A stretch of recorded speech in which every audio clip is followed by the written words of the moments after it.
Hello, everybody. Welcome to the podcast. This is our Sunday special, first one we've done in quite a while. And what better way to start our Sunday series than with a good old fashioned spoiler cast? And we're going to be talking all about Tales of Arise here on Sunday special number 37. And we brought a friend because what's better than doing a podcast than with having somebody with us?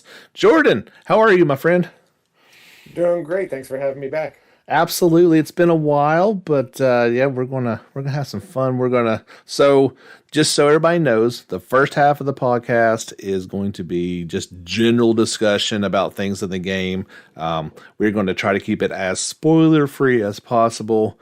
We'll take a little halfway point break, and then the second half, we're not going to hold back at all. It's going to be all the spoilers, all the things that we've been dying to talk about, all the frustrations maybe we've been feeling and able to vent. But I guess the first thing that we'll just get right into it, buddy, and that is what we've been playing Tales games for a long time. So what was your first Tales experience? We'll kind of set the table that way. You mean like the first one in my life? Yeah, like or Yeah. you didn't just start last week, I'm assuming. Yeah, so my first experience was actually way back on PS1 with Tales of Destiny. Oh wow.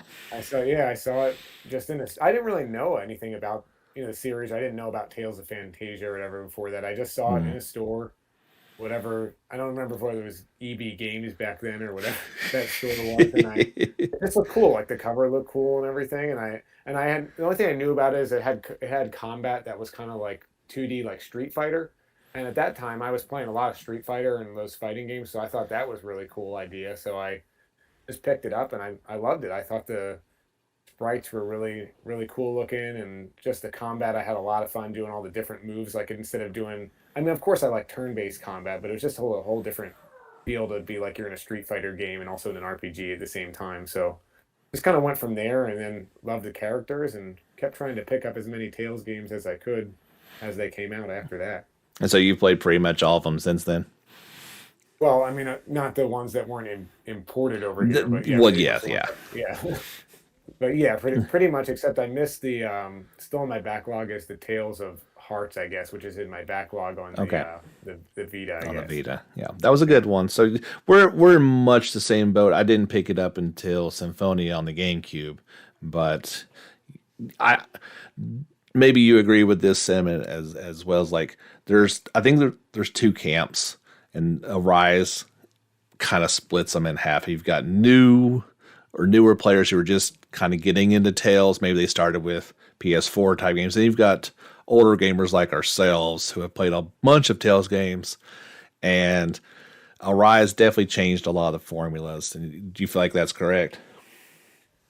Yeah, I mean, I first of all, just I guess some of the I mean, there's not all. I don't know if I want to call it platforming, but sort of platforming that was Hmm. introduced in the Tales of Arise. That was a change. That was different. I mean, I'm okay with change as long as it doesn't seem like it's just like change for the sake of change. But I thought it was, it fit into the game. I thought, well, in terms of some of the more, I guess it's not completely open world, but a little more open world than we had before. It kind of fits into that, so I was okay with it. I agree with that. We knew the changes were coming. They talked about it from day one that Arise was a chance for them to change some series staples and bring some new elements. And I agree with the platforming. I didn't like it that much. Seemed like it was kind of weird just to get a running jump basically to get to treasure chests on ledges Yeah, and yeah. stuff. Uh, and going up and down ladders. I mean, that's pretty staples in JRPGs. That's nothing that new. It was weird falling from super high cliffs and just you're fine. Uh, nothing. Well, they have the sound like it hurt, like it hurts or whatever. But I mean, it doesn't Yeah. seem to really hurt them. So Did you ever play with like Shion and like she would like ugh and like dust yeah, herself off or yeah, something? yeah. Yeah. So that was new. Then there was a bunch of those little type of deals in it. But so what were your first impressions then? We had the demo come out and then the game finally came out. And when you were first getting into it, was it just pure love? Was it I kind of like this, but I don't like this type of deal? Or how was your first general impressions of the game? I guess when I first started playing it just from the beginning of the story. I mean, you're in an area, you're in Calaglia or whatever it was, and there's a lot of fire and all that kind of stuff. It didn't blow me away at first, just because I feel like it looks like sort of anywhere you start out in any Tales game since Yeah. pretty much Tales of Symphonia, I guess. Hmm. And I feel like where it really blew me away is when it eventually opens up and you get out in the world, and then I was like, oh, this is really beautiful. You know what I mean? And that's different than any other Tales games. They didn't have those type of worlds or that type of, I guess, those types of graphics, that type of music. They just didn't really have that before. So then I was pretty blown away by that. But I'll say that's not really a first impression, because before you get there, it just felt at first you're in this, kind of, Hmm. I'll call it dingy, dingy, It was not fiery, impressive, no. dingy, fiery, confined area, which I think they did on purpose. I mean, based on what the story was there, but it took it a little bit for it to really, I guess, make an impression on me as something different. Yeah, and Tales have often got labeled as kind of ugly type Yes. games, Yeah. Yeah. and the first thing you notice is how even in that area you can tell how beautiful the game is. Um, they did quite a lot of work on graphics and presentation, and even going like the camera would pan back into like a 3/4 Uncharted type deal, and like your attention would be drawn off to the distance. They did. I liked a lot of those things that they did as far as storytelling, as far as obviously, the graphics from beginning to end are phenomenal. It was not obviously not built for PS5, but PS5 took full advantage of it. PC even more so. I mean, they've got some incredible builds over there, Mhm. but I know I wasn't blown away either, and that's kind of sad in a way in terms of the overall game, but you couldn't help but be impressed at least. And as you got into those new areas, it did open up. It did have some nice feels to it. What some of the characters? Obviously, take center stage. Did you feel like having these six party members, was that a good number for you? Did you feel like it needed to be a few more? No, I like the amount that there are. For me, I'm the type of person that there's two. I mean, I know there's some people that like love a lot of party members, but I kind of get overwhelmed if there's more, maybe more than six. I start getting overwhelmed. Like, oh, like if there's 10 characters, oh, I forgot to use this character, and now they're getting way behind in their levels, and now I don't know if I want to use this person or that person. I just get overwhelmed with the decision fatigue, I guess. So the six characters was perfect for me. I don't know how people in like Suikoden 2 do it with 108. I just start getting too confused when that happens. But yeah, I liked the amount of characters that there were. I liked only having two to sub in, just because I feel like it reduced the stress for me of having to make those decisions. So It like trails is a bit too much. Yeah. a little bit, yeah. I mean, that definitely got overwhelming for sure. It is odd how they, just speaking off topic, how they went from so few, and then even in Crossbell, you couldn't even change your lineup, could you? It was just the four. uh, yeah, I mean, Okay, we won't go there. yeah, I don't want to. Yeah, I don't want to. Yeah, but I felt like six was too few. Usually, Tails is closer to eight, just to get the variety of party members, and sometimes you have people come and go. But they did a good job of. I loved the fact that you didn't have to use. You could use whatever ones you really want to, and then that tag team element allowed you to use their special abilities anytime that you want to. They didn't have to be in the party, even though those abilities were very necessary in battle. So that's the tag team attacks and And the boost attacks, yeah, the those are boost. super Yeah, cool. that was pretty cool. So obviously that changed combat quite a bit with those. Did you like all that kind of the over the top? I mean, we've always had the mystic arts were over the top, but these boost attacks as well. Did you like those additions to the battle system? I I did really like it, and it never really got old for me to watch them for some reason. Like I never felt myself getting annoyed, like I needed to fast forward the animations or something. I just like to sit there and watch them. I mean, I did. I'm sure some people who are like really, really advanced at the game figured it out, but I couldn't figure out necessarily what made which party member pop up on which part of the D-pad. You know what I mean? So I feel like it Yeah. felt to me like it was just like random which direction I would see the person's face, and then I could select it that way. But where they would pop up on the D-pad, I just didn't understand what was the rhyme or reason behind that. But I did like that. I just thought the attacks themselves were super cool. I never got tired of looking at them. I assumed it was random. I Okay. It just seemed that way, and like I said, maybe the more advanced players could clarify that or not. But it just seemed like no matter what direction I picked, what character I picked, it was always going to be some random thing. I feel like I wish there could have been a few more. Like it did seem like you saw the same ones kind of over and over again. Yeah, You definitely saw some more than others. Let's put it that way. that's true. That's true. There was a lot of repetition to it. But sometimes it would get me pumped up and wish I could run around my neighborhood saying what move I wanted to do, and then I would have this huge tornado of fire spin up, and and then it does get me kind of pumped up. But yeah, they were kind of a little repetitive. I think the most repetitive thing, actually, I don't know if you remember this, but Law, whenever Law is in your, like, not as a sub member, but he's in your main party, and he'll do his mystic art a lot. Yeah. And I think it's like the Tenebrous Claw or whatever. He's always like Tenebrous Claw, you know what I mean? And you hear that over and over and over again, and that started to get a little old. But other than that, I liked all the other attacks, I think. So he was obviously in your main party. He was not in mine. So I didn't see it a lot, but I did see Kasara's a lot, who was in my main party. Hers was way more than any other characters, and I think Shion's was by far the least I saw. Yeah, Shion was the least. He's definitely least. I saw Rinwell's a fair bit, I think, but Yeah. yeah, Shion was probably the least. I did replace Law with eventually Kisara and sometimes Dohalim, because I started getting just annoyed with Law as a fight. As a character, it's different, I guess, but as a fighter in battle, I just started getting a little annoyed with him. I got tired of hearing the mystic art, and I felt like ultimately Kisara started to become more useful to me. Hmm. So I kind of just ended up ditching Law, like somewhere maybe the 3/4 mark or something. But So your main party would have been Alphen, Shion, Kasara, and Rinwell, Rinwell. yeah, Okay. So well, yeah. there. Great minds think alike, my friend. And that's not just because it wanted to have three ladies in there with our boy, but I just felt like that was the best party. I really did. I was balanced, and you could then have those two subs come off the bench anytime you needed to. For me, that was my best party. Did you play with Alphen all the way through? I did. I tried a little bit of like.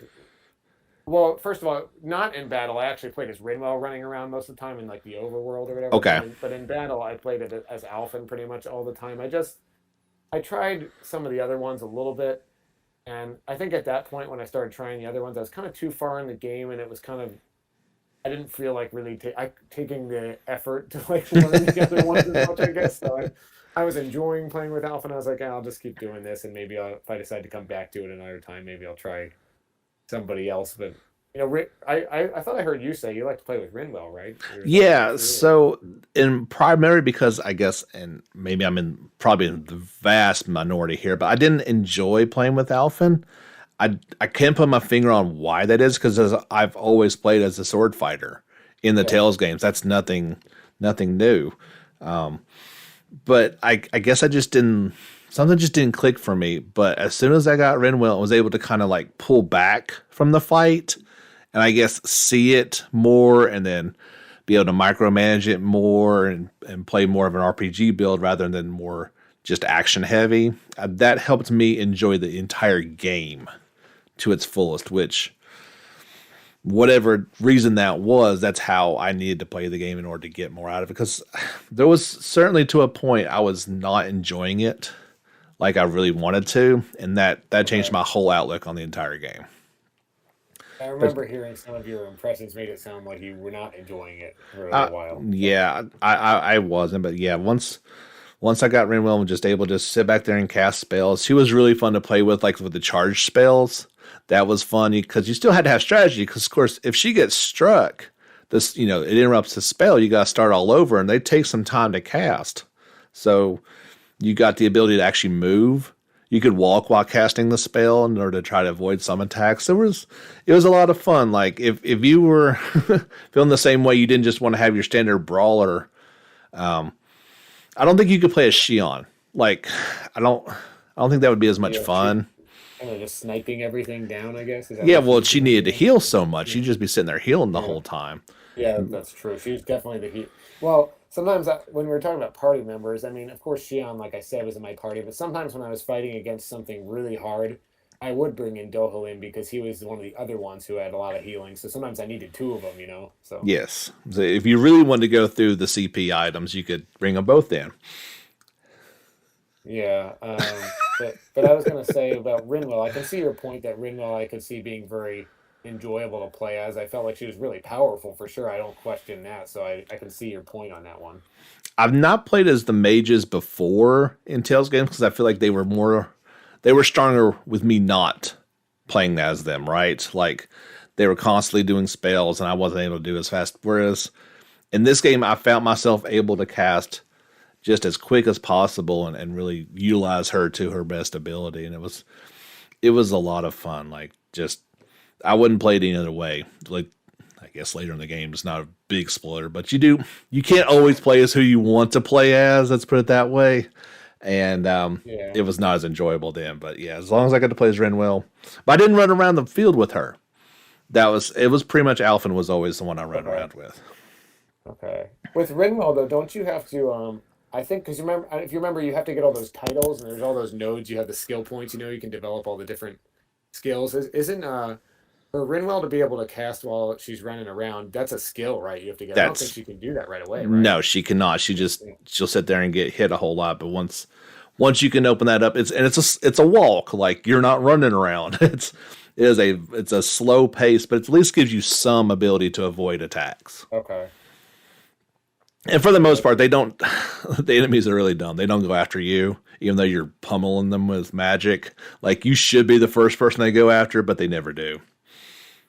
That's interesting. I've always thought when I'm not Rinwell, I feel like they were always going after Oh, after me. really? Yeah. No, That's there'd be interesting. plenty of times I'd be like in some of the harder fights. If I did get wiped out, I'd be the last one standing.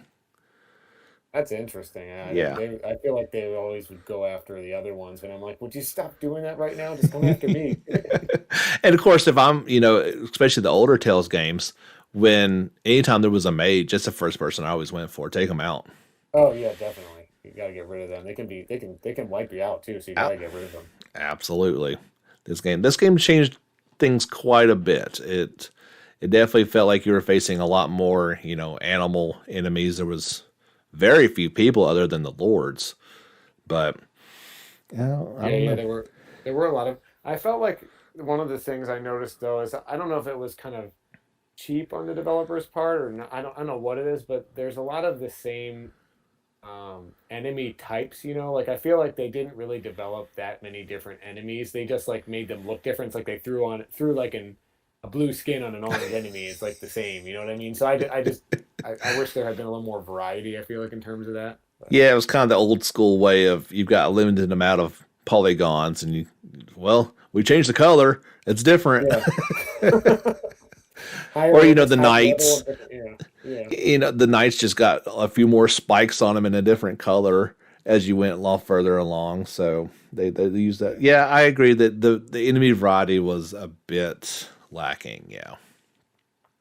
What did you think of the having the cure points and then the like the arts gauge, like in terms, the arts gauge that refills itself, and Yeah. then the cure separate cure points. Like, what did you think of that? I hated it.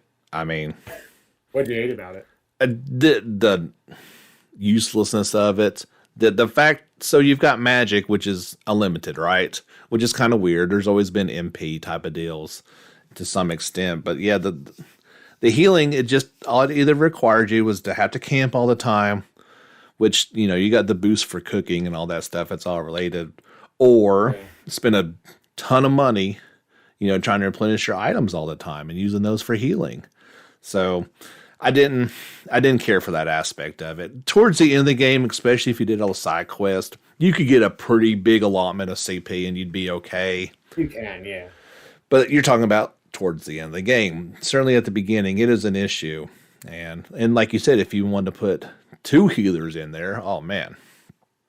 And they're not, I feel like if the AI would have been smarter, it probably wouldn't have been as bad, but they were pretty bad. Like they would cast just healing nonstop, even when you didn't necessarily need it, because there wasn't as much you couldn't micromanage it as much as you needed to, or they would be sitting there dying, and you'd have to go tell Shion to cast a healing spell, please. Well, I think you can get around. I kind of got around that by customizing the battle strategy a lot because you could customize it. So I feel like I eventually got to the kind of the sweet spot where they weren't doing that anymore, but it just took a while for me to figure it out because it wasn't one of like the preset strategies so much. I had to really like customize it exactly what Okay. percentage, I wanted them to start healing the party members, like what percentage of their health was left and all that stuff. Okay. I feel like it wasn't as well. The AI, you didn't have as many settings as you used to in Tales games. Like I was able. No, they weren't. Okay. Yeah. I thought I was feeling the same way on that. Yeah, there weren't as many settings, so you really had to like finally kind of customize it yourself. Like I use that. There's a strategy called go all out on bosses, so I used Hmm. that against bosses, and that was pretty good. But I agree with you that otherwise there weren't that many like preset kind of nice settings, and you had to really go in there and customize it to get it to do what you want. The thing I think would have been helpful is using this system. Like if you could have had more of a FF7 remake where you could switch freely between the characters. I That think would that have been cool. I mean, I think that would have really helped. You could have quickly switched and done what you need to do, or like, hey, a spell's coming. Get out of there. Don't just stand in the field I of know I hate effect. that they just stand there. They just stand there. That was really annoying with it when they do that. And then when your healer isn't, like you said, not healing quickly enough, and then they just end up dying. So then you end up having to waste items reviving. Then yeah, I hear you. Yeah, I've never. It's been a while since I played a game that the AI would just let itself get destroyed as often as it did. Yes. I It's mean, frustrating. Yeah, frustrating. we're not talking about like Xenoblade Chronicles like jumping off of cliffs to their death, but pretty close. Yeah, or when they step in like a puddle of poison and they just stand there. I Yes. remember that. They didn't do that at least in this game. But, yeah. To be fair, there were no poison puddles for them to That's stand in. that's So true. Maybe they knew the AI couldn't handle that. So it would just sit there till they were dead. yeah. Good grief. But yeah, that was frustrating. Like you're going to make all these changes, but then they made some of the changes like that were definitely not for the better. No, and I don't mean to say any complaint because actually I really loved the game to be honest, like fully. I did love the game like overall, but it's another complaint I have though is about the accessory building system, like the crafting. I Yeah. I just thought like the accessories ended up sort of being a waste of time until you get maybe a couple certain ones towards the end of the game. I was like, okay, this is useful, but I just found myself not using a lot of those like a lot of the things that you pick up little items to build the accessories, and I just found myself just kind of hoarding those, and I didn't really end up using a lot of it, and I didn't feel like it was helping me one way or another in battle, maybe until the very end kind of. I don't know. I didn't really like the accessory system very much, the crafting. So No, it was pretty annoying, and I did feel like you were just collecting all these things to make an accessory. yeah, And then pretty you've much. got to get the right traits in it. And then you got to make a couple of the same one. So then you can sacrifice them in order to build up a better version of the same one. It was it was tedious to say the least. I agree. I found myself just not doing it much because I kind of got to the point where I was like, well, if I'm not enjoying doing this part of the game, I'm just not really going to do it. And it didn't really end up. I feel like it didn't really end up costing me in any way. So that kind of tells you how useful that was. But No, and only eventually could they get to be pretty beneficial, but yeah, at the end for sure. Yeah. not even that much, right? You were better served spending your time trying to get resources to build the best weapons, right, as Yeah, opposed to that's definitely accessories. important. Yeah. Yeah, I agree. But that Um, was, yeah, that wasn't. Uh, they can't all be winners, I guess. yeah, I mean, I'm sure they couldn't make every part of the game amazing, but overall, it was a really good experience. Where there are some of those like little things like that. I feel like that just kind of get to you from time to time. But overall, the cooking was maybe another thing. Um, like it made me really hungry. I will say that 'cause a lot of those food sounded really good. It always gets me all those, especially it's not like Final Fantasy 15 level, any of that food. But this game still made me pretty hungry. But I found myself only cooking probably like four or five of the recipes out of all of them, though. Like Hmm. a lot of them, they sure sounded delicious, but I was like, oh, I don't know if that's really going to benefit my party that much. So I just found myself kind of going back and forth between like, five kind of go-to recipes. I don't know about you. Yeah, well, if I needed to go find ore or equipment, materials, I would do that boost. Or if I was going to go into a boss fight, I'd have a defense or an offensive boost. It was, like 4 or 5 things that you would just go to all the time. And really, other than, I guess, if you cooked so many different ones, there was like a title or 2 you could unlock. But, right, yeah, right. I just kind of spammed that. I just sat there and camped a whole bunch of times and got all those. You can spam it. Yeah, you can. Yeah. And then I didn't, I kind of felt like the conversations, I'm sure they were fine, but I didn't really want to do those. I don't know. I did enjoy the fact that the conversations and skits were at least animated as opposed to the old where it's just, moving mouths and moving pictures on and off the screen as the old tales. I did enjoy, at least they put some time and effort into those. I did think that was cool. I mean, I'm not going to get into until the spoiler part of this. I'm not going to get into some of the subject of the skits right now in this half. But some of them I feel like got a little repetitive at times, but I did appreciate kind of almost like a comic book look, I think, that they kind of went with on how, they kind of went to different panels, and had different motions and things like that while they're talking. And I did think that was pretty cool, but wait, I just think there's too many, they interrupted what you're doing too much, a lot of the skits. I liked it in the other Tales games where you had them kind of frequently, but in this game I felt like really frequently. And then of course I didn't want to, you don't have to look at it, but when it's there, I feel like it makes you feel like you have to look at it. I don't know. Yeah, I was at the beginning, I watched more of them. As I got on, it says a little skit is available in the bottom of the screen. It's like, I don't want to do that. It's going to take 5 minutes, and I just want to get, get on to the next point. The thing that speaking of animations and stuff, the thing that annoyed me was after they cooked, everyone's going to love this dish. It's the best thing ever. And they do a twirl and they present it up I was like, oh my gosh, that got annoying really fast. Oh, there was that. Remember that? I don't know if you recall. There's that one gourmet guy, that gourmet expert. It's the shit. Oh yeah, I liked him now. He was really fun. How excited he would get after he loved a dish. I've never seen anybody get that excited. So what did he always say? It's the best ever of all or whatever. Ever. Yeah. And then Alvin finally got in on it at the end. Yeah, he did. Yeah, he did. I love that because there's always the wandering chef or the hidden idol guy. So he filled that role. So I appreciate they kind of brought that back for this one. Yes. And, I do want to make the dough halim pancakes sometime. That sounded pretty good. So you are totally the market for the cookbooks that I was talking about. Okay. Yes, I want it. Yes, I really want it. And I saw. So is it only possible to get it digitally now? Because I saw something about that. I missed my chance to get the physical copy. I think that's what's going on. It was it was physical, and they made 5 of them, and now it's all digital. But that's the way everything is anymore, right? Well, I still want it anyway, so maybe you put an email in and they'll make some more of them. I don't know. Did you like the owls? Did you like all the Hoodle and all the owl friends? Absolutely. I've heard it said before, but this might have been the best collector type one in the Tales where they were you had to actually look for them. Some of them were pretty well hidden, but there's always the clues, with Hoodle going crazy for it. And it gave you some pretty good rewards for collecting them all. They did. I liked that. And I like the different voices, all voiced by humans. You'd be walking around and you hear this, ooh, ooh, ooh.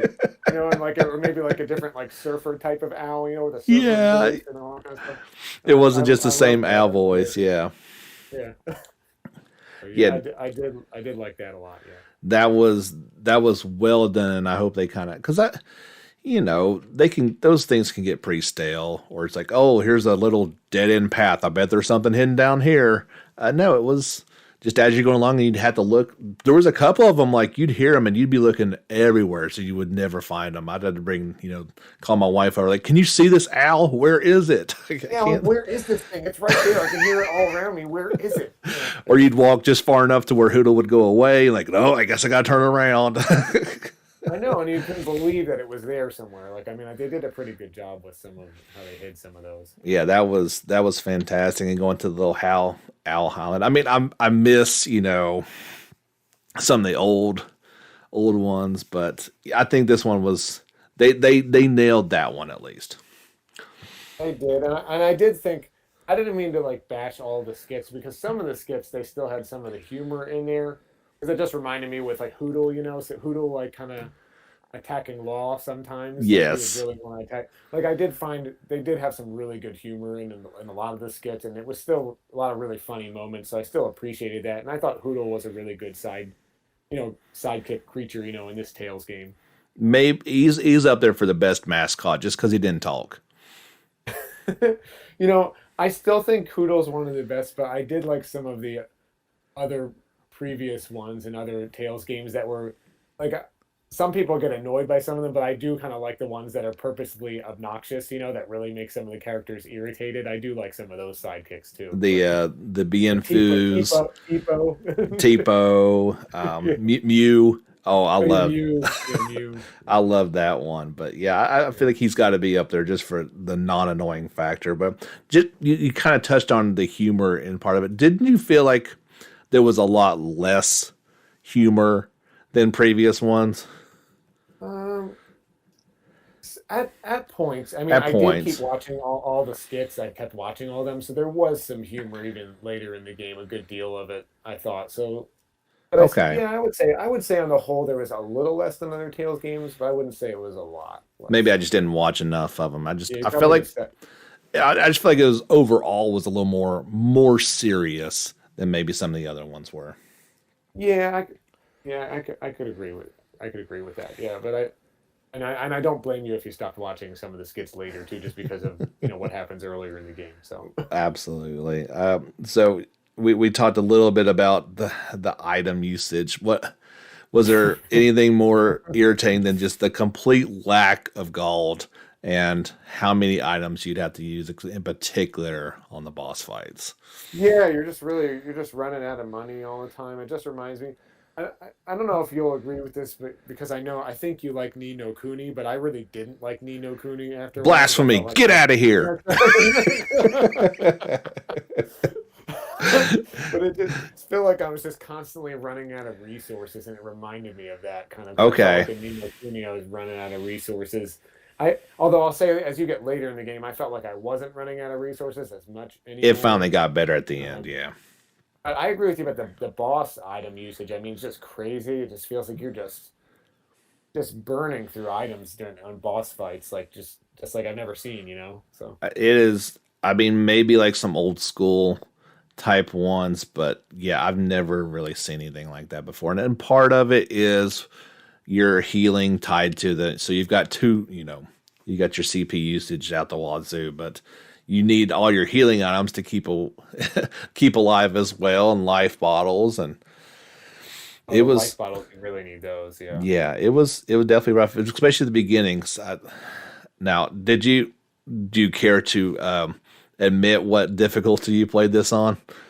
I just played on the normal. It's Okay. really difficult. Yeah. Okay, so I even bumped it down to story mode. Like I got no shame in admitting that, but because I died 3 times on Balsif, and I was like, this is not this, and that was on. I think it was on story mode by that point even, but I think that Also, helped a little bit in the items. I didn't use quite as much as like you and like Hans was going on and on about it too, but definitely I didn't use as much, I guess, on that difficulty level, but you never had enough gold. Like it was like Dragon Quest 1 levels of having to just fight nonstop in order to get stuff, but then the fights don't get you anything. So you had to go and fish apparently. That was the way to make money. yeah, the fish, and then I will say I did like fishing though, and I caught every fish just because I liked it, and not even because I felt like I had to. I really did enjoy the fishing. Um, Although I will say, I don't know if you remember this. I thought I didn't like the fishing at first until I realized there's a certain button combination that you can actually display that tells you which buttons to press to kind of get a certain fish to show up, But I didn't Oh realize that at yeah, first. So with I the felt like I was lures. just, Yeah. yeah, I felt like I was just doing random stuff and it'd randomly appear, and I feel like some great random achievement when I get the fish I wanted. But then I finally understood it, and I really liked that part. Yeah, that was kind of the whole kicker. Like I liked it better than some, not as much as others. It wasn't that bad. I still, if you didn't have the proper lure, you couldn't catch hardly any of them. Or the rod, it took you forever to get an upgraded rod, which you really needed to get some of those fish. It did, yeah. It took a while to get some of the upgrades. I did appreciate how, I mean, you still have to kind of react with certain controls when you're fishing, but I do appreciate it when at least it doesn't make me kind of freak out or get tendinitis, like a lot of fishing games do. Like, for example, Cold Steel 2. There's Cold Cold Steel Steel 2. 2. You're rotating the joystick at a million miles an hour and your hand's about to fall off. And I really don't think they should make fishing games so that it becomes painful. So I'm glad they No, didn't do that. that was the worst. Thank goodness they Yeah. learned their lesson. It was Yeah, much better in 3 and 4, but it was. two, I mean, oh, that's legendarily bad. It just hurt. I'm sitting there, my wife's watching this vein pop out of my head, you know what I mean? As I'm trying to just rotate the joystick, like, and I would end up losing the fish, have to do it all over again. It takes a lot of energy. Isn't fishing supposed to be relaxing? That's what I thought. But, Not then, but yeah, this one was fun. Like I definitely lost the fish that I lost was because I didn't have the proper equipment. It wasn't for lack of skill. sure, yeah, it's mostly if you don't have the right equipment for the fish you're trying to catch, it's like most of the time you won't succeed, and I guess that makes sense. So, Yeah, I guess that's life. So, yeah, Uh, did you feel like the bosses were enough, and also in terms of items, of course, but oh, yeah. bosses, or there were some random like difficulty spikes as well? I did, and I mean, I can kind of respect it. I mean, they really make, but they are big difficulty spikes. I think, like just like you were talking about boss stuff, like so first major boss. I felt like they really made it clear this is not a regular enemy. Like this is going to be pretty difficult, and it's going to be more powerful than anything else so far. They make that pretty clear. I think. Hmm. So I do think it's a pretty big spike. And then kind of in the future ones, I also died on the on the first boss battle a couple of times, but I felt like in the future ones it kind of got me in the different mindset where I'm like, okay, this is not going to be a joke. It's not going to be a joke. I can't just go around and start hacking at the boss and thinking I'm going to win. I actually have to really kind of think this out, maybe even adjust my party strategy a little bit, differently. So yeah, I think there's a pretty big gap though in difficulty between the enemies and any bosses for sure. Like bigger than a lot of other games, I think. Yeah, I think that's a good point too. Is they make you learn the hard way, kind of with the first lords, like because I think I was like Yeah. 5 levels underneath him, and it's like that's not going to work. Like you're going to need to be if they're going to show you the level, you need to be kind of around that level, or you're not going to do well. And the same thing with like the unique monsters, the hunts that you'd go on, type Oh of deals. man, You'd have no yeah, clue until you got close enough, and then it was too late. and then they just destroy you, Yes. just absolutely destroy you. I mean, that first one that you see, it is many hours It and is. regions later before you can even come close to defeating it. And the ends of the boss battles are always stressful because they always, they start getting. They're like it's kind of the thing where they're like, okay, now I'm really mad. They start blinking and whatever. It's kind of like in like for anyone old school, like in Turtles 2, the arcade Yes. game, where like the bosses start when you start about to beat a boss, they start blinking really quickly, and they're mad, and they start doing other stuff that you don't want them to do to you. Yeah, you're And going I to get guess that's shell what. shocked a few times by Yeah. that time.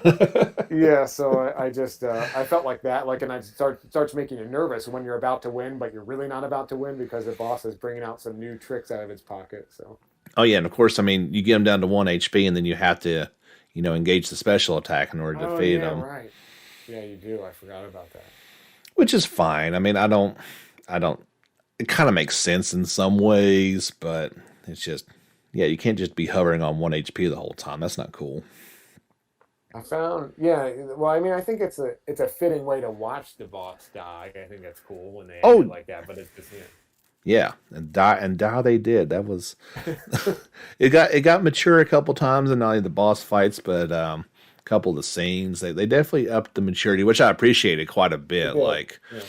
Obviously, I think it was rated teen. It wasn't mature, but yeah, they had some mature things in there for the older gamers, which I definitely enjoyed. One of the highlights that I thought of the game, although it was a little, I'm trying to think the right word for it, sporadic. Like it had peaks and valleys. But how did you feel about the soundtrack? Like I felt like it was both vintage Tales at times and then kind of whatever at times.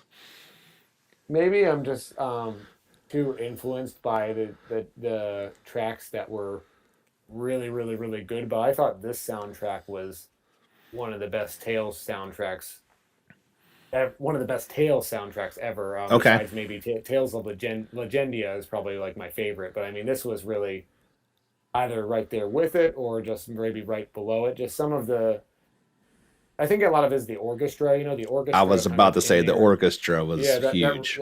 that really like adds like a lot of more. It enhances the emotions of the game that are happening. I think, and I really, Mhm.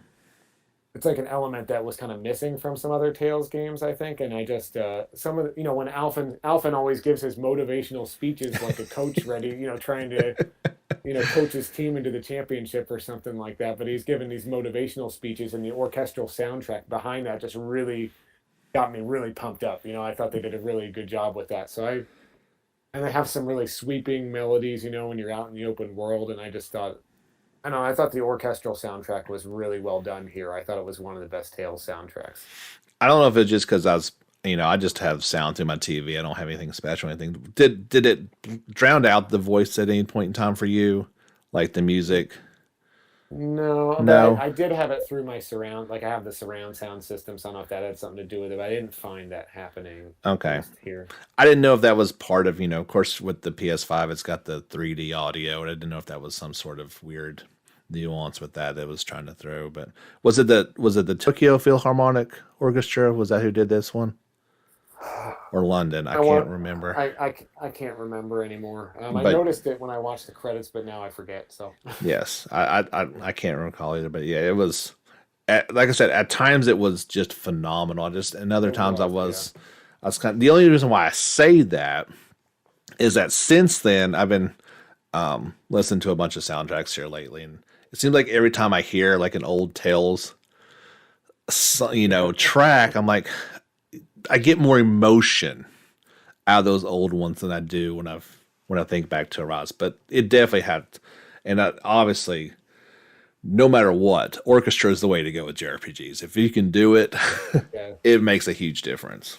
it does. I think it makes a humongous difference. I mean, I feel like they held back with it until a few hours into the game, though, because when you hear the soundtrack at first, I guess in the first area in Calaglia, it's not that impressive. It sounds like kind of the music you'd play in the background if you had like indigestion or something. And I just didn't really like. I didn't understand what they were kind of going for. I guess it's supposed to be a really dreary area or something, but I Yeah, just. But then finally they open it up, when you get out of there, and I was like, okay, wow, this is really great, this soundtrack. So it certainly was. I don't know. I'm trying to think what else we can really say without getting into spoilers. Is anything well, you got to throw in there? yeah. Well, what about the costumes? Oh, the costumes. Oh, yeah, they were. I obviously all the good ones were locked behind DLC, and I get that you want to pay for those things, but I think they were well done. You got at least a few of them either through titles or doing side quests or whatever like that, and I enjoyed them. They were definitely for the most part it was just a different color of the same one, but I So you didn't get definitely you didn't get the farmers costumes. I did, but who's going to use that? Come on. I I used them. I had them running around like that for like maybe like 15 minutes, but it does take me out of the story a little bit when I do that. So Yes. I'm not a big proponent of that for myself. Like it kind of brings me out of the immersive experience, but it was pretty funny for a little bit. I know, like most people probably would have once they got Alphen's armor. Did you keep him on his? Um, I didn't like it for some reason. yeah, I didn't keep the armor on actually. No, Okay, I did not. Yeah, I just thought he looked really dumb, running around in yeah, like the full suit of armor. yeah, I did not keep the armor on. Yeah, until later on when he got some cool ones. But yeah, there was definitely as playing as Renwell. Obviously, I dressed her up a little bit more, but and I didn't think I thought Law kind of got the short end of the stick, and Dolium is exactly the same. It's just some regal guard the entire time. Yeah. Did you put him in the farmers? That would have been funny. I did. And I put everybody. Yeah, I put everybody in there for a little bit.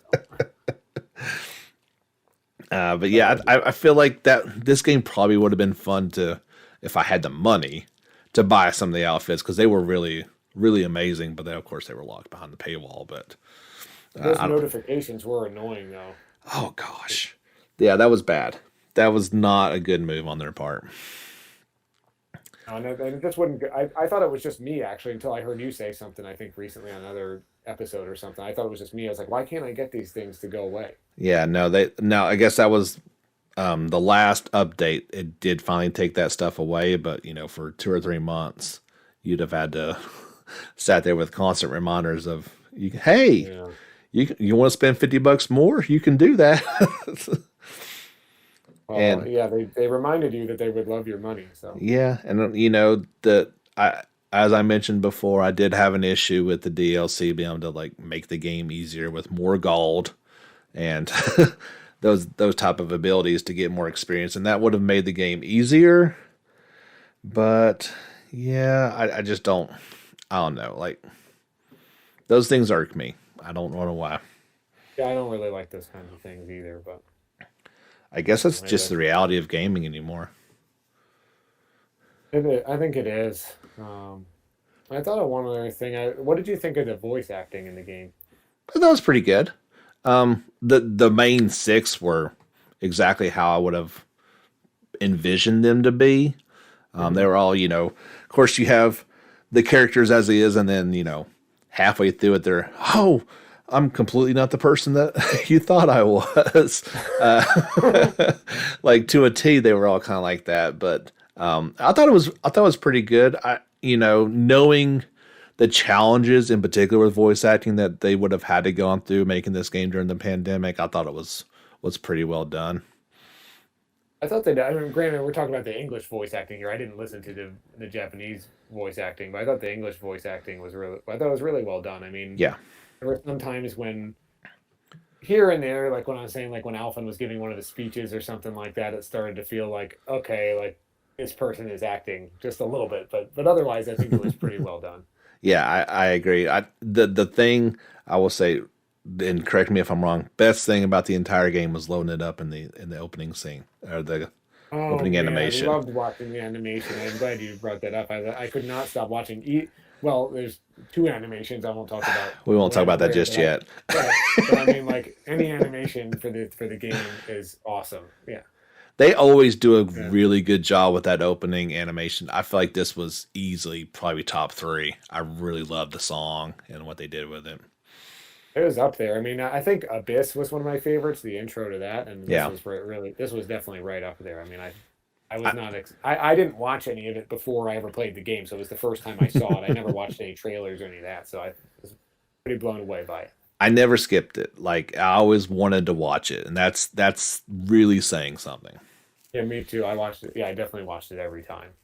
Yeah, that was pretty good. So, yeah, I don't think I have anything that's not a spoiler left. Yep, all I have left are spoilers. So. Well, why don't we give our listeners a opportunity that. Thank you for listening so far. If you don't want to listen to anything more, we completely understand, but we're going to get into all the rest of it here in just a moment. You can say goodbye and go do your thing, and we'll be back with the second half of the podcast here in just a second. All right, everybody, we're back. Hopefully you are prepared for the spoilers that are coming. We're going to dive into just about everything I can think of that we wrote down to talk about, but I guess Jordan, we got to start at the beginning. And why in the world did they change our animation halfway through the game? Well, some things happened. That's no reason. I really like the second. I mean, did you like the second animation? I did not. I couldn't stand it. Oh, I really liked it. I like both. No, it was terrible. It got me depressed. It didn't get me fired up. Yeah, but at the end of you kind of get an idea though. I remember that you see them in the white the white clothing at the end, and you kind of have an idea that maybe everything has worked out okay after all. Oh, and that's fine, but I'm just saying, like, in terms of quality, like, I wanted to watch it every time the first time. Now I don't want to, and that's a problem. So I think Well, if you let it go, if you let the title screen go, and it times out, it will play the first animation oh, I again. didn't know that. Yeah, I'm pretty sure it happened by accident one time. I was like, oh, it's still there. But yeah, by default, when you get halfway through the game, it starts playing that second one, which I don't think, unless I'm mistaken, that's not happened before, right? In a Tales game. No, I don't believe so. That they had, after story events happen, I don't believe I've seen that before in a Tales game. But I mean, I'll agree to disagree with you. I really like the second animation just about as much. I like both of them a lot. Well, you can be wrong, and that's okay, Jordan. Yeah. Um, I mean, obviously, I guess it was purely so that they could show Alpha without the mask on. So the mask, yeah. No Yeah. mask. Yeah. So I guess if we're talking big spoilers and we're talking Alpha, let's just ask this: did you kind of see like his story going that way? Did you kind of guess that he was in fact the Sovereign halfway through, or was that kind of complete surprise? I mean, there's something special about him. You know what I mean? Hmm. Even in the way that I don't know, even the way that what's that? I forget the doctor guy. You know the doctor guy in Calaglia, the doctor that Yes, in the that beginning. I first feel like whatever guy. even the Yeah. way he kind of treats him, and then you find out whenever a JRPG character has amnesia or something like that, there's some kind of special thing about them that they lost. So it wasn't that, it wasn't that. I guess it wasn't that much of a surprise if you think about it. But They're not just a regular person who has amnesia; that they're forgetting something pretty important. Yeah, yeah, yeah, that is kind of a telltale thing. But yeah, that was. He always seemed like he was somebody special, but yeah, I was kind of glad when he lost the mask. That was weird that he could still see through it and not feel any pain. But yeah, I did like how they progressed that whole story, and it did start to get a little crazy, of course. Before that's a theme of the second half of the entire game. It's going to get crazy. it always well that's the second half of JRPGs for you. Usually things get crazy, but this one does get pretty crazy and pretty out there, I think. Before we get into that, when you just mentioned, I wanted to mention about the mask. Yes. I remember thinking when he had it on before they referenced it, even about like eating and stuff. But then they actually talk about that. I remember they mentioned that he can eat under it or something. Uh I'm like, huh. how does he do that? He slides it underneath the chin or something. That's I the don't know only how he thing does I it. could figure is like it had enough of a gap to where he could, get a spoon up in there or something like that. But yeah, that And didn't make a whole lot of sense.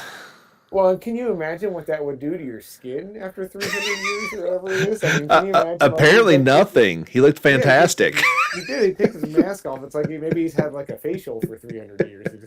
I don't know how. And his Yeah, I don't hair is know. perfectly, it's not ratty and disgusting of not being washed for 300 years. Or like brushing his teeth and stuff. I don't know how he. I don't get it. But Obviously, all those things are built into the mask, and it just makes him perfect. That makes sense. Yeah, I mean, there's enough crazy things going on in the story. You're not concerned about personal hygiene, I guess. That's I guess not. I mean, and maybe Volron was jealous the whole time because he didn't get a mask. Maybe that's what his whole thing was. he wanted a mask. He just didn't Yeah, get one. That's the yeah. whole Maybe point that's of why. it. Yeah, I really did like Volron. I wish he would have been more of a steady antagonist. I I guess think he so. did. Yeah. I guess he popped up enough, but more of a Sephiroth type where he's just there all the time, constantly doing things. Because it certainly seemed like at the beginning or when they first get there, he could have wiped them all out pretty easily. He could have, yeah. He seemed like incredibly powerful and also just nuts. You know what I mean? Like they Oh really kind of yeah. played up his insanity, which I think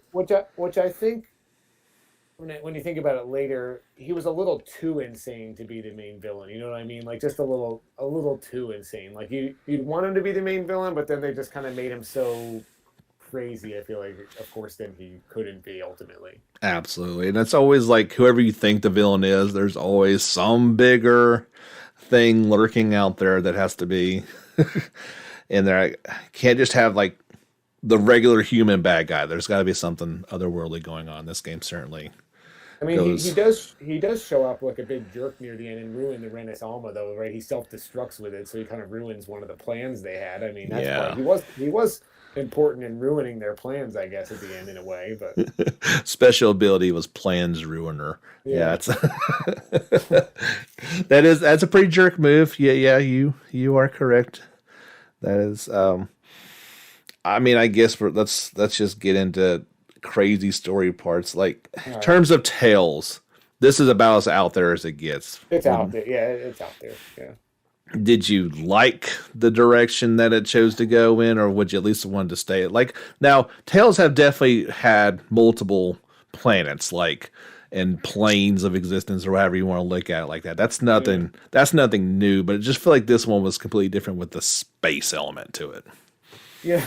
Just when they start going in, I mean, you can kind of see the sci-fi direction it's going once they start going into space. I'm like, okay, we're on Lenegis, this like whatever it is, space station planet in between Rena and Donna and everything. Hmm. And it's like, okay, we can see the weird direction this is going to go in. And then you have the whatever is the Helgonquin or whatever, like which the original inhabitants, I guess, of Rena, who turn out to be those red women, I guess, in Uh, disguise. Weird. And it just got it did just get weird. It's like you want to get weird, let's get weird. I mean, it just kind of like went along with it. And I mean, overall, I think the story like it made sense, I guess, for the most part, but it just really went out there. They had to really go out there in order to make it make sense, I guess. I don't know.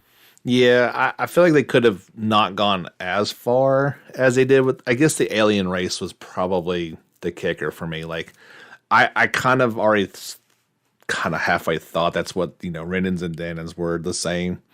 They didn't look any differently, so it didn't make sense that they were from different planets to a certain extent. That did seem like they all were kind of the same, but in Because terms of they weren't ultimately right. Renans and ultimately ended up being Danans, right? yes, Who were just selected. yeah, yeah. So I mean that kind of thing, but they were bred by this weird looking alien Yeah. monster things. Like, did we really need to go that far with it? Because that was weird, yeah. And that woman in red, just that was creepy. Yeah, I didn't. It's I weird didn't. that the Helgonquin disguise, like the aliens disguised themselves as the red women. It was weird. It was really creepy too. The eyes were creepy. Yeah, I didn't. I didn't care for that. That's, I guess, where JRPGs normally stick to tropes. That when they go outside of those things, it just seems even weirder than maybe other types of games. Um, that would have been fine in like Star Ocean, maybe. You're Yeah, dealing yeah, with yeah. space or something anyway. But it entails Xenosaga or something. Xena. Yeah, that'd have been right in any of the Xeno games. That'd have been perfectly normal. I just didn't expect that. The one thing I did expect that I thought was really cool was when they did finally show, was it Dana, the other planet that like all the force had been sucked out of it. Oh, Rena, Rena, all yeah. the force had been sucked out. Yeah, all the astral energy had been sucked out of it. Had been hollowed. There was Oh a yeah, hollowing yeah. It looked like an apple core. That was nuts looking.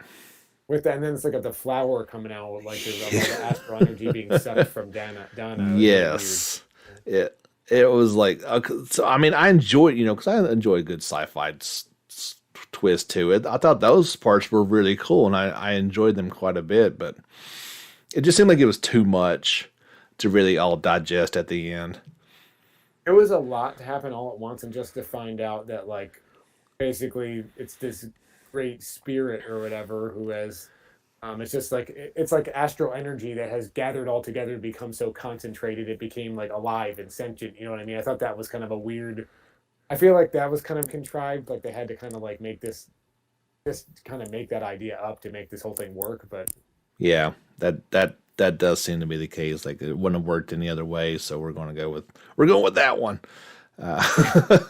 I don't know. And then Dana was like didn't have it wasn't concentrated astral energy. It was like the will of the will of the planet was like dispersed to all the people, so it was kind of more spread out rather than all concentrated to become this great spirit. You know what I mean? Which turned out to be sort of like I'll call it evil, I guess, but it was trying to basically, um, I guess, become the main planet, kind of suck all the astral energy out of Dana and just bring it back to Rena and maybe I guess restore it or something. Yeah. I mean, it makes sense in a weird sort of way, but I wasn't prepared for things to go that way, and it ultimately left kind of a sour taste. And of course, as it's been stated a couple times before, like you got to sit there and watch quite a bit of it. It does turn into a Xeno type experience of a lot of cutscenes, whole lot. Take a couple steps, cutscene. Yeah,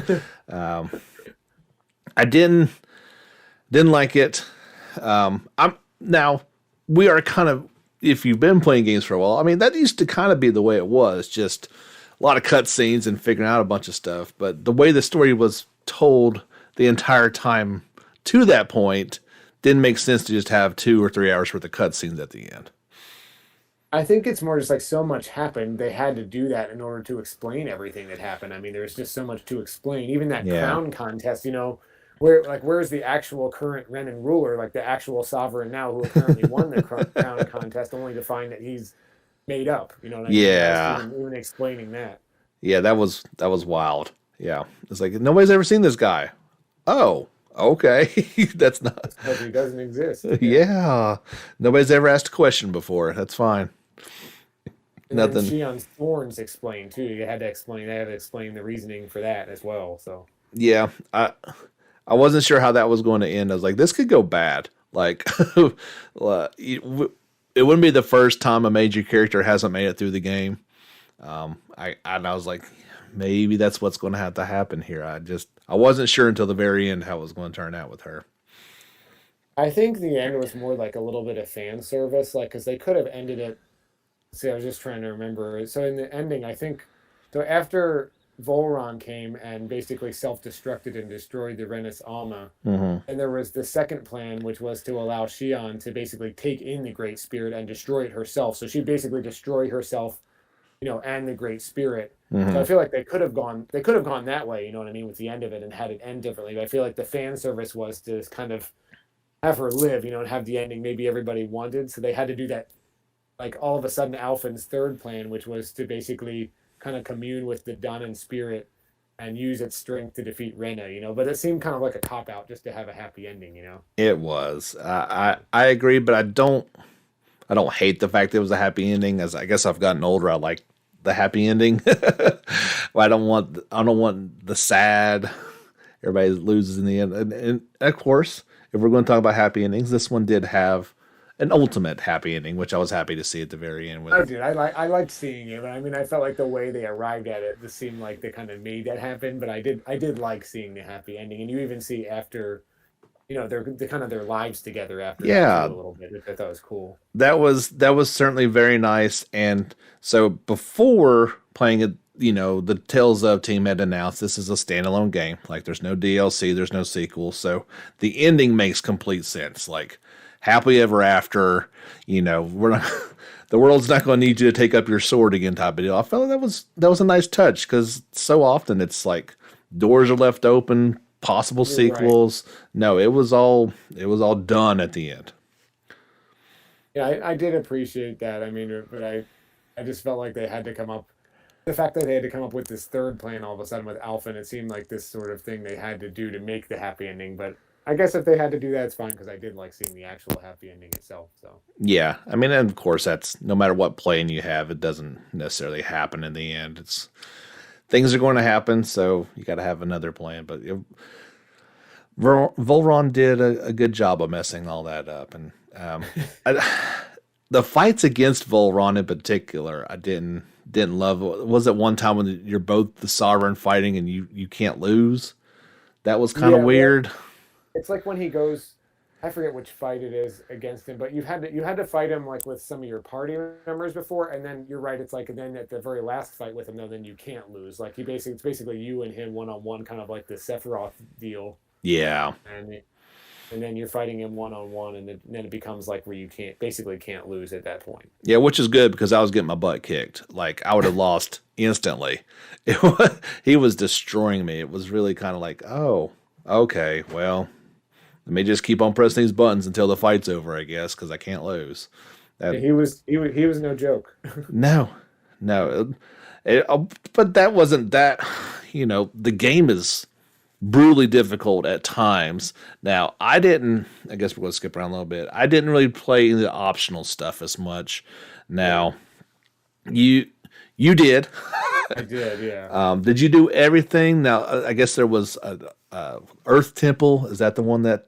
Yeah, it's ridiculous. It might be called the Spirit Temple. It has, it's the one where it's a randomly generated series of rooms where you feel like you can't. I mean, so first of all, you can't save. It's not that you feel like you can't save in it at all. Oh, And geez. you're just trying to make it through these random series of rooms so you can eventually get to where the boss is. And in pretty much every room, you just have to fight these really difficult enemies. Like there's either like it's like a combination of enemies that are kind of mechanical that shoot lasers at you at the same time while you're trying to fight really big ones who are trying to just smash you. And if you're using so much healing and items, and if you die, you have to start the temple all over again. I Oh, mean, no. you can't save it. And it took me like 40 minutes to kind of make my way through it. It's like a maze. There's no map or anything through it, so it's just and all the rooms. It's kind of one of those things where all the rooms like look the same. Okay. So I didn't know what I was getting myself into before I went in there, and to be honest, I don't know how I made it through it. Eventually, I made it through it, and it does let you save once you make it through to right before you fight the boss. And then anytime you exit and enter from there on out, you can skip that part. You can go right to the boss, which is nice. Okay. So I eventually like realized that, and I left to go to an inn and all that kind of stuff. But it was, that was very challenging. I wouldn't really recommend it to anyone who likes fun because I didn't think that was fun. But I mean, I guess it was a relief. It was very relieving when I made it there. And then the boss is another thing entirely. Like I think I was under leveled for a while, so I didn't come back to the boss for quite some time because I got absolutely destroyed. Okay. First time? Is that Gnome? Gnome, yes, it's Gnome. Okay. Yeah, Gnome. After I finished it, I was kind of like, oh, where were the spirits? Like, and then I heard about their temple, and then Gnome being at the bottom of it, and the Grand Gnome. That's what it is. Okay. Yeah. The only one I did fight was Sylvia, whatever it is, at the top of that tower. The Sylph. Yeah, yes. Holy cow. Sylph. That thing was massive. That thing was, oh man. I thought I was doing okay. And then like they just started, tornadoes everywhere. I was underpowered as it was. I knew I wasn't going to win, but I wanted to at least see what was going on. I was like, I don't know how strong you'd have to be to survive that fight. It was insane. It was insane. I came back to that way later too. I did eventually beat it, but man, that was hard. And that thing, I mean, it has all its little friends, its little babies that come after you, and then it spawns 4 tornadoes or whatever that you have to avoid running around. If you encounter one of those, I mean, you pretty much are dead. So. Yes. Now, and of course, you can avoid it, maybe, but your party's not going to. They're done. Yeah, so I found myself having to revive a lot, and I still would say, I know that was hard, but I think even more than the Grand Gnome, I thought there's one like Undine, like Lua Undine. You have to go through this whole cavern filled with like. Yeah, I got to that one, and that was impossible. That was really hard, actually. I had to come back to that one. Okay. Because I beat. So it's 2 forms, right? Yeah, it's two Yeah. forms. It's 2 forms. That's right. Yeah, because when I thought I was done, I was like, "Oh man, thank goodness." That's what I said. And I was like, "Are you kidding me? I got to do this all over again?" It's like I barely made it through this. There's no way. I think I just let myself die at that point because I was like, "There's no way I can beat this one." So okay, so I got 2 of them without even really knowing. So I knew I wanted to go through that cavern because I knew there'd be some good stuff down there to collect items wise. So you can still get it. You can still get all that stuff without beating the boss anymore. Yeah, and of course I did, but because I think I saved it right before and just like nope, all right, getting out of here. But what? So there was a 4th one then? Yeah, there's the Ifrit. There's the fire one that's in one of the volcano or whatever. That's one of them. Oh, I think. Okay. Yeah. Gotcha. Yeah. So that volcano is called. I forget what the volcano is called, but. Oh yeah, I didn't go. See, I didn't go to that one. Okay. Okay, so that makes me feel a little bit better. That at least experienced a new one what it was and knew not to do, not to drive myself crazy trying to accomplish those things just yet. So you And need, and really, I don't think I would have. I don't think I gained a lot out of it, but besides, the actual beating of those bosses, besides just feeling like I did it, I don't know that I would have had any like less trouble. I don't know that I had any less trouble. Would have had any less trouble beating the game or anything like that. You know what I mean? I don't know that it hmm. impacted the final outcome really, but I guess I could just feel like I beat it, and I don't know if that's really good enough to say to recommend them to someone, but. I guess other than for platinum trophy, I'm assuming there are trophies, but Yeah, I mean, I completionist. don't really play for that. Like, I didn't do. I know there's like the Chronos boss or something who's at the end of the like post game dungeon. I didn't do that. I think you have to Okay. be like level 90 something. He's like level 90, maybe might be 99 or something. But I just watched it on YouTube because I knew I would never feel like doing it. So Did you do the dungeon post? no, I didn't. I Okay. once the credits rolled, and I did all the owls. I found all the owls and everything. So Okay. once I did all that, I was done. I didn't really want to. I didn't feel enough to go back to it instead of like starting another game. So I did all the owls that I could without like needing a guide. And I was like, well, I don't know if I really want to do that because it was kind of fun to just find them naturally. And I was like, you go to the forest and it's like, I'm missing quite a few of these. I'm going to need some help if I'm going to find them all. it was challenging. I missed. So I used a guide to find. I think it was like two or three of them. I think, but I got the other ones. But two or three, I needed to use a guide, and I was like, I just want to get them all. So I'm assuming you get a trophy for that, but yeah, I'm not that. If I get a trophy, that's awesome, but I don't really. It's not going to make me want to play more necessarily. well, finding the owls actually lets you carry over more stuff to the next playthrough. That's what it does for Okay, like New Game Plus. So you could, if you want to play again, it lets you carry over more stuff. that makes sense. Yeah. But if you're not going to do that, then there's not as much of a point No, to it. not really. And I was gonna say, and this isn't really. This is something that happens earlier in the game, but I was gonna say one of the most.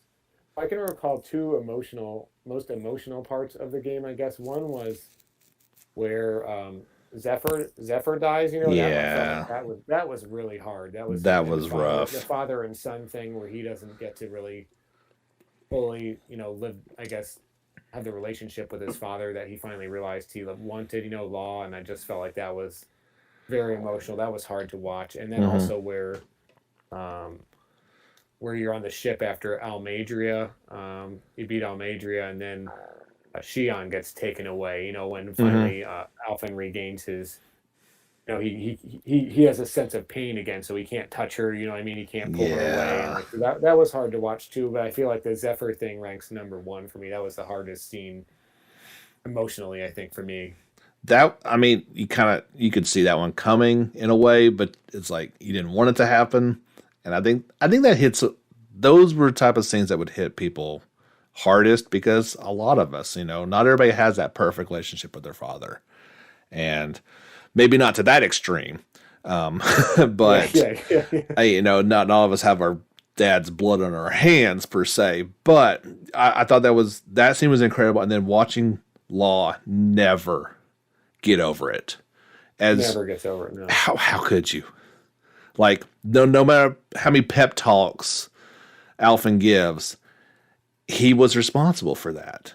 And even that side quest with the note and him saying all that. No, I I, mean, you're I, still going to I did carry like that. I did like that side quest though. I thought that was really meaningful, for a side quest and that I note thought and everything. I thought that was fantastic. I wish there were more side quests that, obviously the weight of that was extreme, but meant something more than just, well, this villager needs some items to bake a cake, so let's go out here and beat some Zoogles to do that. you know, finding a note from your dead father is a pretty cool side quest. Yeah. It is. I thought that was awesome. I think that one beef I have is that the real villain kind of turns out to be this great spirit or whatever. But I think this is something that's not just unique to this game. It happens in a lot of it. JRPGs where you end up fighting some big spirit or big god or whatever. It's just Yeah. kind of a thing. But it just makes you like it. It's like you almost don't. it's hard to hate the Great Spirit, as much It because you is. haven't really seen any character development of it the whole time. And all of a sudden, you're just fighting this thing that is just trying to suck the life out of your planet. But at the same time, it's not like I feel like I would have had a much more emotional investment to just beating Volron. You know what I Yep. mean? To really finally beating Volron, or like some of the other lords are just absolutely horrible at first. You know what I mean? Like Yeah. Almadria is just Oh Almadria. I my think she gosh. is. She is awful. She sets up that whole public execution just so that she can drain everybody's astral energy, and she's responsible for killing Rinwell's parents and all that. And it's just, she is just. I mean, these are some just people that have done some horrible things, and then all of a sudden they're all gone. You just fight this great spirit. I don't know. It just seems weird. It was a bit unsatisfying. I mean, it was good to give them what was coming to them, but yeah, It is, yeah. in particular that scene where the whole town just turns to liquid. It's like, Oh man, yeah, they all get wow, hollowed. Yeah, that was crazy. Like for a Tales game, that was pretty intense. that was. I mean, I think Berseria had some sort of intense things like that too. But I mean, this was really intense. So Yeah, I mean the beginnings of Berseria with what happens, Laffy said that was as that set the bar, and then yeah, Arise kind of went over that even so. But I yeah. agree, like, and that is like you said, that is nothing new.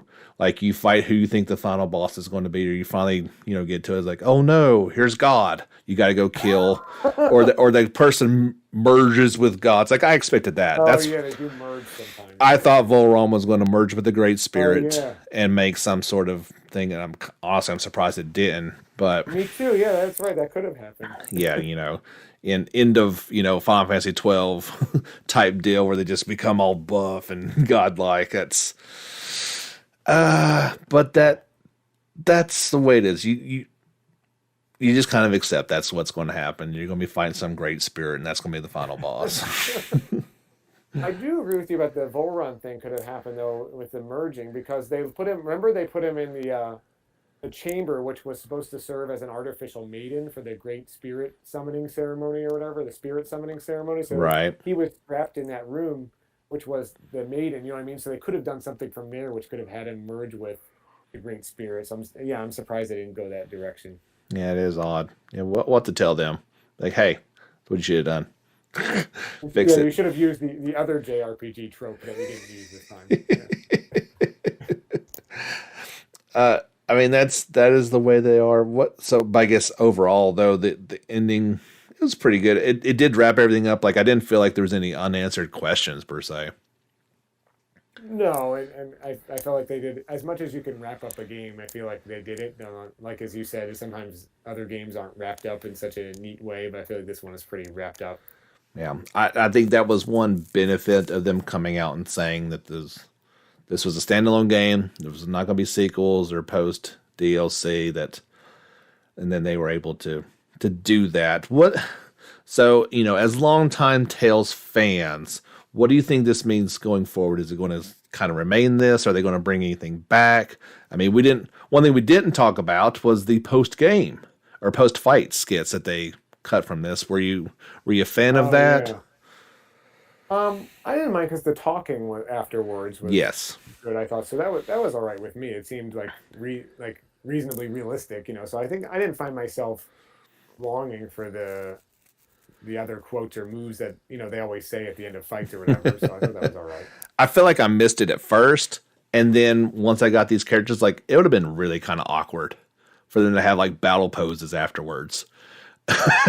It would have been awkward. I mean, the only thing I think we mentioned in the earlier episode, like the skits, they got the developers. I thought were pretty clear about hammering home their message about really that we're all that everybody's the same and we all need to work together and all that kind of stuff. But I feel like they hammered that home a little too many times in some of the Yeah, skits, and I feel like it just got really. I know you stopped watching the skits, but that's what a lot of the skits were at the end. They did get very repetitive, kind of with the same message. So that's something I kind of wish they had maybe just done more of a variety of skits, I guess, rather than But I guess maybe it's just their way of saying how important this message was to them. I don't know. But it did seem to kind of be a central theme, so they just wanted to keep hammering it, I guess.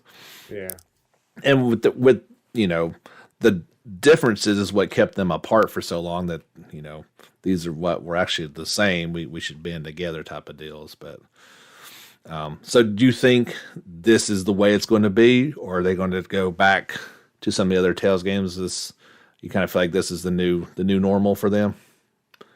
I mean, I guess it would make sense. I mean, I think it'll be more similar to this, but I think there still could be another evolution because you can kind of look at like it's not like this game was a surprise and I would say it's not really a sudden shift compared to other Tales games. Like if you look at Berseria before it, I feel like the series was kind of evolving, up to Berseria, and you could see kind of the next evolution from Berseria actually being something like this. To be honest with you, the way the Hmm. combat was going and all that. So I don't know.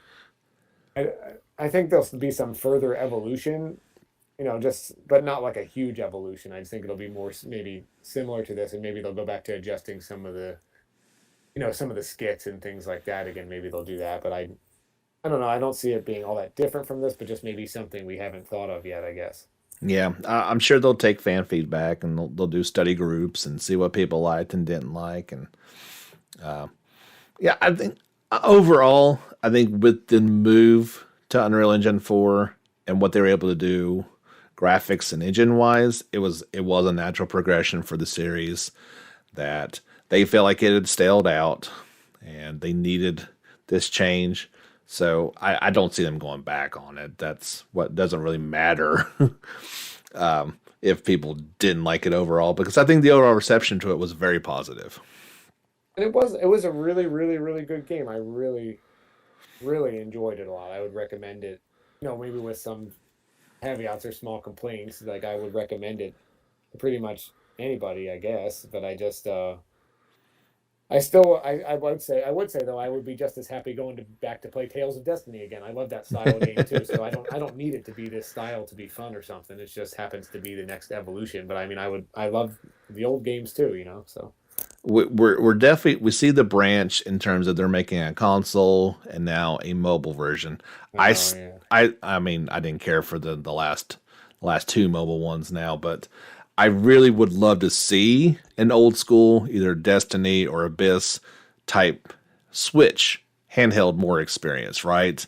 Of taking that classic Tale styles and making another game, and then maybe keep evolving the series in this direction. I think would be really well received.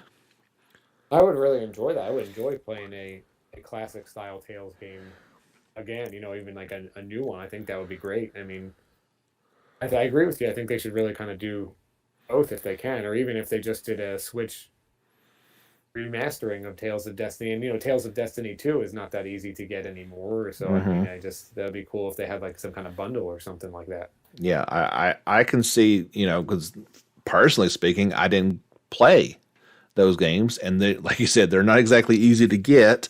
So it feels like a remaster of sorts of those games would be extremely smart a move on their part. I think it would be. I mean, I don't know why they're sitting on a gold mine, right? I don't know why they're not.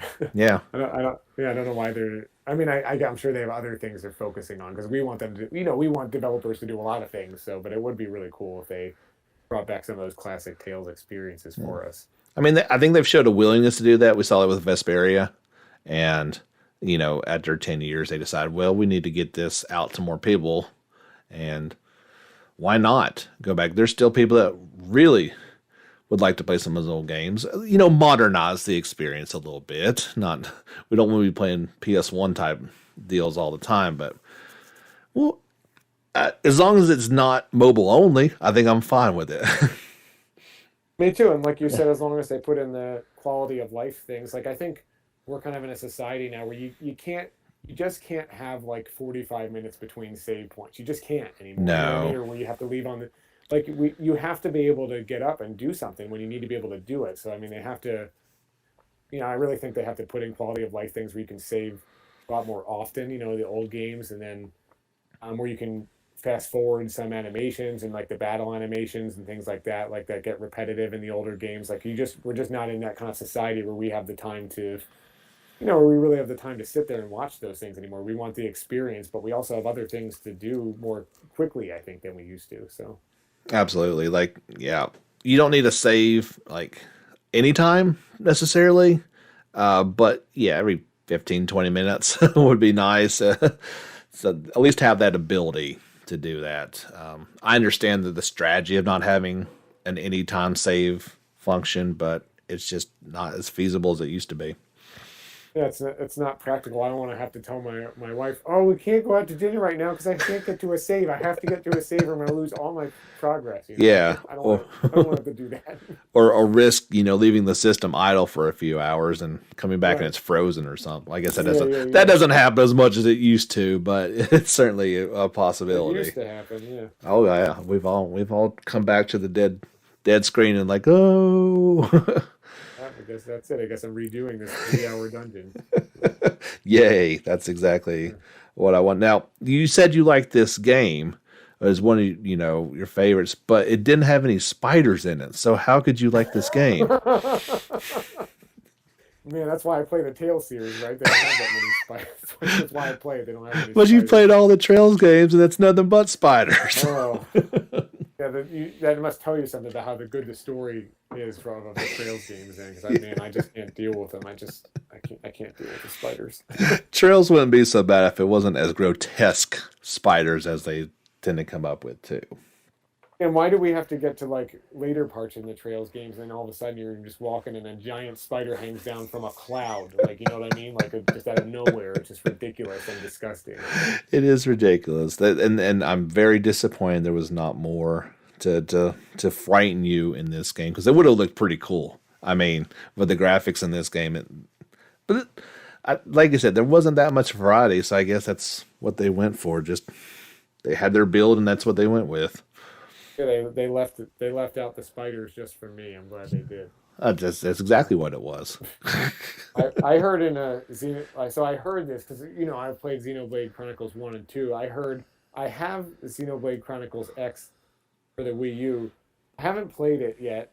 Actually, it's in my backlog, but I've heard there's a lot of spiders in that game, and I heard there's like some scene where there's a whole bunch of them running down like a canyon or something. I don't know, but I'm already dreading that from whenever I look Oh, that up. see, that's reason not to play it right there.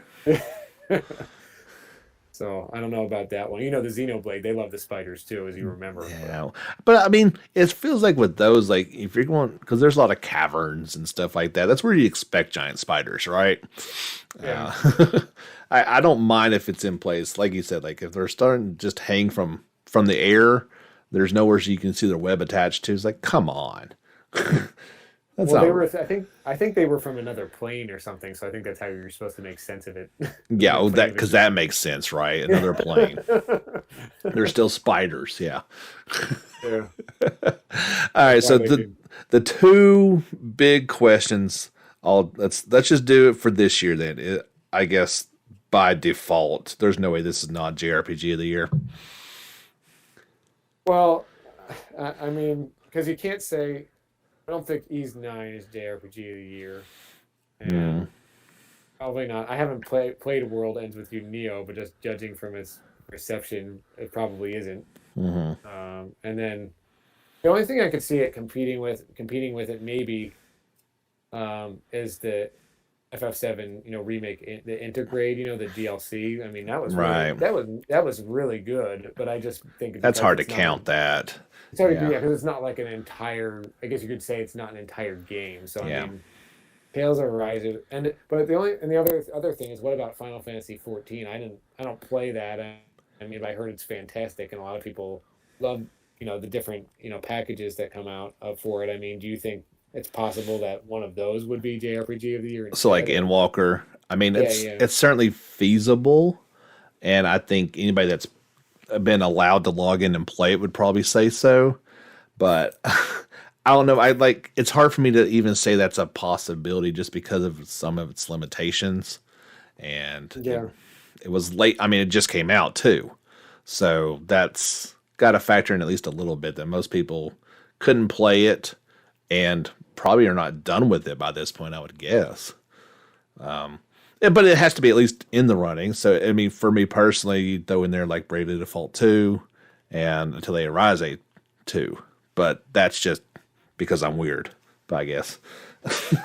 well, I mean, Bravely Default 2, I also in my backlog. I mean, maybe I'll think differently after I play that. I don't know, but I would say Tales of Arise. I mean, it probably is JRPG of the year with some, it's overall a really great game, and then just with a variety of small complaints, but that don't keep it from being a great game, I would say.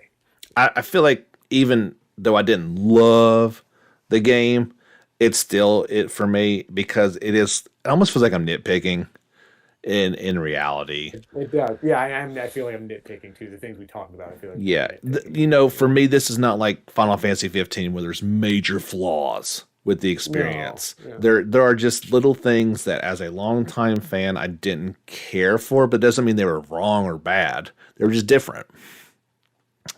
Yeah, yeah, I agree. I agree with that. I mean, I feel like you kind of summed it up. We're kind of just nitpicking things that maybe we didn't like as much, but overall, just you really can't say like there were major things wrong with it or anything. Yeah, I mean, overall, it's a technical achievement that I think is well placed, and maybe the next one will kind of take that formula to where it's better overall, more balanced. That they listen to the complaints and some of the things that we really didn't like about the game, and can make something even more spectacular. I mean, I think so. I do hesitate about the remake Intergrade though. I feel like if that DLC was extended to be an even like, which of course it's just a DLC, but if it were extended to be a longer game and it was the way that it would probably be JRPG of the. I mean, just because if you remember, it looks fantastic more than Yeah, anything, and also just the way it is very important for the story too, the way it connects things, and some of the things that I'm not going to say here that happen in the story are just really affect you emotionally and everything. And I feel like if that were expanded, it might be JRPG of the year. But just because I think just by virtue of the fact that it's just shorter, and kind of a bridge, you can't say that it is. But, I can completely agree with everything you said, and you're right. I mean, for what 4 or 5 hours tops, like why are you so fast at games? why are you so slow at games, sir? I think I spent like 20 some hours on it. It was 2 chapters.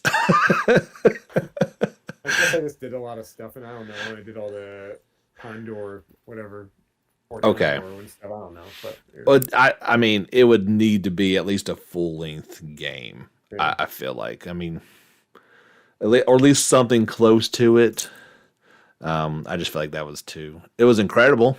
I really liked it, but It was incredible. it would need a lot more to it to get to that rank. And I don't know. I don't know what they could have done more. They Yeah, hit me neither. they hit everything. So yeah, that was a lot of fun for sure. So where have you thought about where this falls in your like all time Tales rankings? Uh, Probably it might be like third or fourth. I would say or Okay. something like I've got Asperia as number one for me. Okay. I've got Tales of the Abyss is right up there next, and then I say probably Berseria. And then after that, I think I put Arise. Yeah, I put Arise after that. So Arise Okay. just after Berseria, and then I got Graces because I really like that. Symphonia, Hmm. Zilia, Destiny, and then you start to go down there. You got Legendia, and then the bottom two um, that I have listed here are Zestiria, Yeah. um, and Tales of Symphonia 2. Thou shall not Divina. be named. Yeah. Oh, and I forgot to mention, I have actually a Tales of Fantasia is just after Destiny. I have that. Okay. Yeah, well, we absolutely agree on the bottom two, and Yeah. I know we talked about it before, but Linginia is down there at the bottom for me. But to your credit, you actually played it. I only played about an hour or two of it before I hated it, so I'm What, sure. Legendia, you think? Yeah, yeah, Yeah. I couldn't do the 2D, but yeah, It's really good. You should give it another shot. no, not going to happen. But it's hard for me to put this in my top five, and it's not necessarily anything against Arise. I think it speaks volumes to, Abyss, to Vesperia, to Symphonia, to I loved Graces as well. I loved Exelia 1. I Oh, didn't. Zillia 2, I left that off. Yeah, but by when Zillia, I meant the two together, actually, because I Okay, haven't I compared. didn't care for part two as much. Okay. It wasn't not my favorite. I did enjoy Hearts, even though it was very different, and of course it's only it's subtitled, so it has a different effect to it. Okay. But it was still very very enjoyable. So yeah, it wasn't necessarily anything against this one. It just I just like those other ones a little bit better. And so yeah, That right makes outside sense. top Yeah. five. Yeah, Um, I was gonna Berseria. say, I'm sorry, Berseria would definitely be higher too. well, I know you really like Berseria, I think, right? Yeah, yeah. As I mentioned before, like I played it twice, which is just not something that ever. It's rare for me to play a game twice. I thought you just replayed Final Fantasy VII Remake.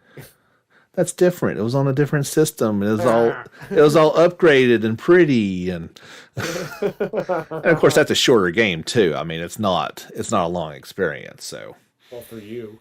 well, for normal people, Yeah. yes. I was like the only person I know that spent like 55 hours on Remake or something like I that. I think it was something like that. I can't. I mean, if you were going to do everything to platinum a game, sure, but just like a normal playthrough, that's just insane. Yeah, I have to figure out. I don't really know what it is that I'm doing that's really slow. I mean, I do like to explore every corner of like every map, I guess, but I just maybe I'll try to really pay attention to what is it that I'm doing that makes this so much slower. I don't know. I mean, it works for you. So that you still end up playing more games probably than I do. It's just different. I guess, yeah. But I would like to play more games, so it would help me to play even more if I just didn't take so long. So It's hard when you get a little bit older. You got other obligations. That is life. Not as much yeah, time for sometimes video games. you go through phases where sometimes you can play a couple hours, and then other phases where you're just really busy and you can lucky to get in 20 minutes or Oh something. So gosh, exactly. Any? I feel like we didn't really spoil too much. Honestly, at the end, that we definitely talked about a few things here and there. But anything you need to kind of throw in there at the end of this thing? I don't know. I thought the one thing we just didn't, I guess, talk about was really we didn't talk about the thorns very much, but Yeah, they being inherited from Naori and everything. But I guess that's not I too mean, much of a we don't need to spoiler. play the game for people Yeah. either. I mean, if they've been listening this long, they played the game and they know kind of Oh, that's what. true. Yeah, we don't need to talk about the thorns or Yeah, I anything. mean, I like that aspect of it and how Alvin eventually overcame it and was still able to hug her, even though it didn't matter. That was cool, but I like the way they tied that in there. That was evil and it made sense, right? You must have like the toughest threshold for pain. Like the pain people feel when they touch her. They're like shown to be like literally destroyed, and he can touch even burning things and everything without like Yes, dying, and he can just like touch. Xian, he's being literally like electrocuted or whatever. He's fine. I don't know where I don't his know. threshold for pain comes from, That's the power of love, dude. but They didn't say that. That'd have been really cheesy. yeah, like Huey Lewis in the news coming. Well, I shouldn't. That makes me feel real old. That you just dated yourself, sir. That's I did. I know what you're talking Yeah, about though. That's okay. I knew you would. Yeah. Yeah, we're old guys. That's okay. But yeah, that's I feel like that was a good spoiler cast. We're not I don't we could sit here and discuss plot points and all that stuff, but I kind of feel like we hit all the big stuff and things we I liked think and we didn't did. like. Yeah, I think we did. Very good. All right. Well, why don't you I was going to say throw out your socials and tell people where they can get a hold of you, but you don't want that. That's not. I don't really do that. That's not really me. But Well, Jordan, thank you so much for coming on. I know we bug you a couple of times to talk about video games, and always enjoy having you on the podcast. It's been a lot of fun, dude. thank you. I always have fun coming on, so I appreciate it. Not a problem, dude. All right. Well, that's going to do it for this Sunday special. We hope you've enjoyed us chit chatting about Tales of Arise. We'll do it again here real soon. I'm not sure what game, but we'll talk here real soon. We want to thank everybody for tuning in, and we will talk to you again here sometime soon. Jordan, would you mind telling the people how to end this thing? All right, everybody, don't forget to get back out there. Level up.